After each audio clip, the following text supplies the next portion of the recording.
तर अमोल कोल्हे यांनी सुद्धा आज उमेदवारी अर्ज भरलेला आहे। अमोल कोल्हे यांनी यावेळेस पलटी सम्राट असं म्हणत मोदी सरकारवर टीका केलेली आहे। अमोल कोल्हे यांनी पलटी सम्राट म्हणत मवियाच्या सभेतून अजित पवारांवर हल्लाबोल केलेला आहे।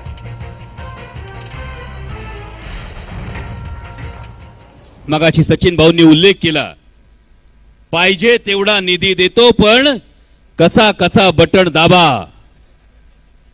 मी फार विनम्रतेने सांगू इच्छितो, जर असं वाटत असेल तर आपण लोकशाहीची थट्टा करतात, सत्तेचा हा उन्माद, सत्तेची ही जर एवढी मस्ती आली असेल तर एक सर्वसामान्य मध्यमवर्गीय माणूस म्हणून तुम्हाला सांगू इच्छितो, जो तुम्ही निधी देणार आहात ना तो तुमच्या खिशातला नाही, या मायबाप जनतेच्या टॅक्सच्या पैशातून तो निधी गोळा होतो।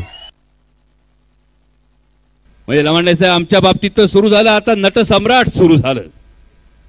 परवा कोणीतरी प्रश्न विचारला, मयूर भाऊ नट सम्राट पाहिजे की कार्य सम्राट पाहिजे? आदरणीय साहेब मी फार विनम्रतापूर्वक त्यांना सांगितलं, अहो नट सम्राट परवडतो, कार्य सम्राट परवडतो, पण धोके सम्राट, खोके सम्राट आणि पलटी सम्राट चालत नाही।